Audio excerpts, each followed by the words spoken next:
It's been an eventful week in Nigeria and across Africa. From CAF's controversial ruling stripping Senegal of its 2025 AFCON title, to President Tinubu returning from his historic UK state visit, to Futminna marking Global Recycling Day with a movie screening and many more intriguing stories. I'm Daniel Adgizi, your host on today's episode of SES TV Weekly. I'll be taking you on an informative ride across the latest stories from Futminna and across Africa.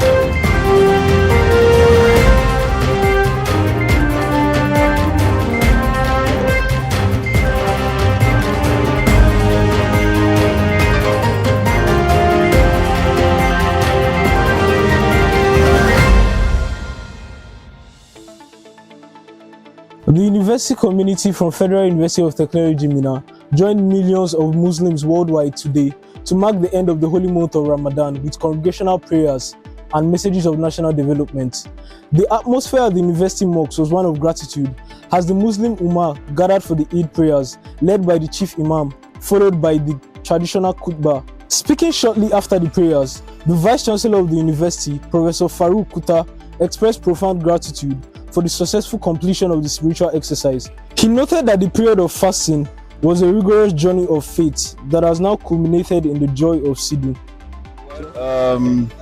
We've actually gone through the spiritual exercise, which is the fasting period. We are grateful to God that we've came in and we've gone out of it successfully. Today is Sidhu, celebrating the end of fasting. We are grateful to God because He has granted us good health.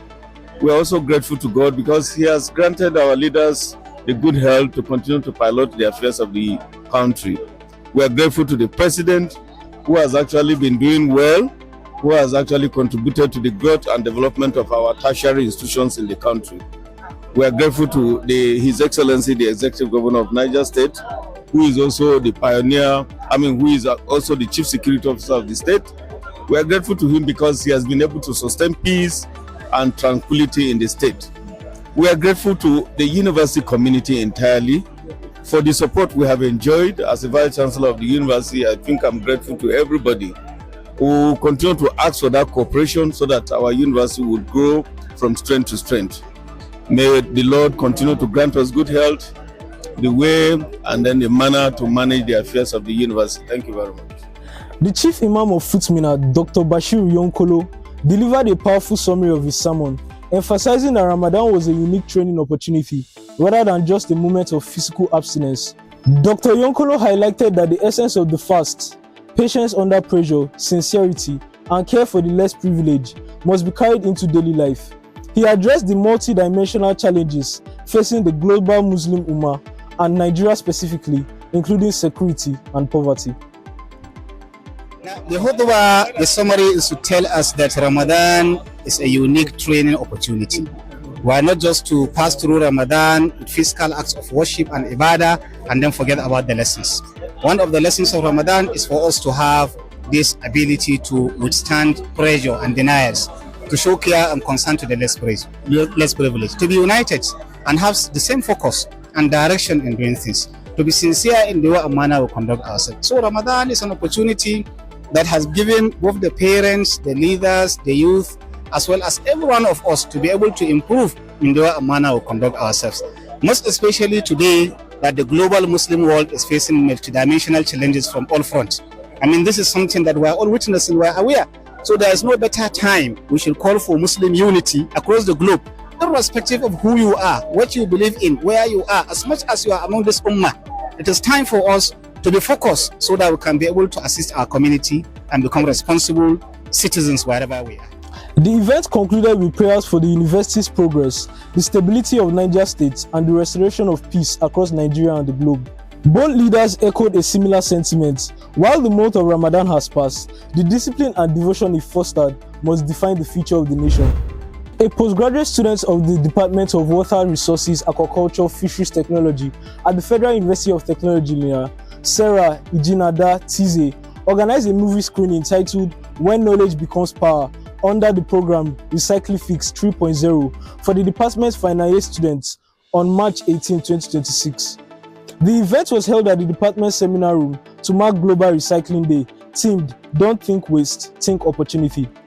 The program featured a documentary showing how waste recycling can improve the ecosystem and contribute to national development. It also highlighted how recycling can serve as a source of income.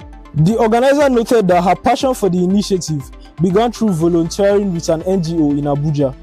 Professors in the department, Professor Ojitiku and Professor Sadiku, encouraged students to embrace volunteering and think creatively about turning waste into wealth. The event also included an educational game and was attended by the head of the department alongside students from other departments and levels. President Bola Tinubu and First Lady Oluremi Tinubu returned to Nigeria on Friday following a two-day visit to the United Kingdom on March 18 to 19, 2026. The first formal visit by a Nigerian leader to the UK in 37 years. Senior government officials, including Senate President Godswill Akpabio, were on hand to receive the presidential couple upon arrival. King Charles III and Queen Camilla hosted the Tinubus at Windsor Castle on Wednesday with a ceremonial welcome and state banquet, where King Charles described the UK-Nigeria relationship as a partnership of equals. Tinubu also held bilateral talks with Prime Minister Keir Starmer aimed at strengthening ties between both nations. Key outcomes of the visit included a £746 million financing agreement involving UK Export Finance, the Nigerian Port Authority, and the Federal Ministry of Finance, as well as a migration agreement to facilitate the return of failed Nigerian asylum seekers, overstayers, and convicted offenders from the UK. Members of the International Federation of Women Lawyers Gombe State Branch on Saturday visited the Zainab Bukachua Women and Children Hospital to mark the International Women's Day, distributing food items and cash tokens to admitted patients. FIDA Gombe chairperson Barrister Talatu Abubakar said the visit was to celebrate the day with patients and remind them that they are not forgotten, adding that the hospital was chosen because of its focus on women and children. The hospital's medical director, Dr. Obong Peter, described the gesture as historic, while FIDA members also urged parents to prioritize their daughters' education, stressing it remains a key tool for empowering women. CAF President Patrice Motsepe has defended the organization's judicial process after the CAF Appeal Board overturned Senegal's 1-0 extra time victory over Morocco in the African Cup of Nations 2025 final, declaring Morocco champions via a 3-0 forfeit ruling.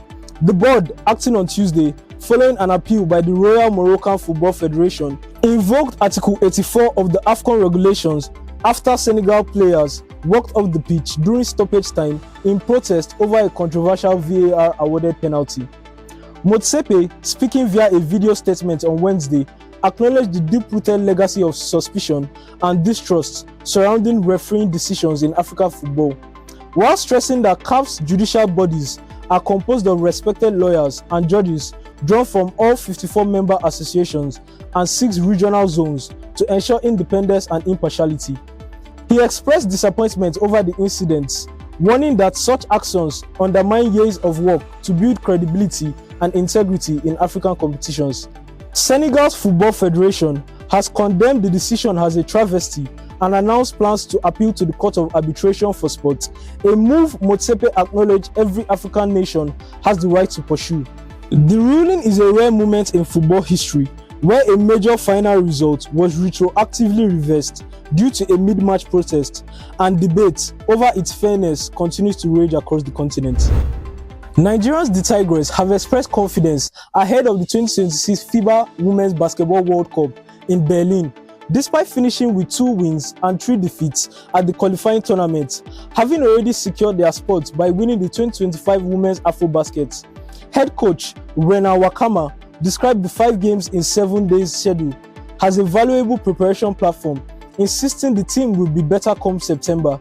Wakama identified key areas for improvement, particularly slow starts, poor decision making in critical moments, and defensive breakdowns, while guard Elizabeth Balogun stressed the importance of individual and collective growth through reviewing performances and learning from mistakes ahead of the World Cup. As part of their preparation, the Tigers are set for a historical pre-tournament exhibition against the Minnesota Lynx in the United States in April, the first time an African national team will face a WNBA franchise before competing at the 16-team global tournament in Berlin from September 4th to 13th. And that's a wrap on this week's episode of Set TV Weekly. Join the conversation in the comment section below and follow us on X, Instagram and Facebook at Set Media MX. Like, share, subscribe and hit the notification bell to stay in the loop. Until we come your way next week, stay safe, stay healthy and stay happy.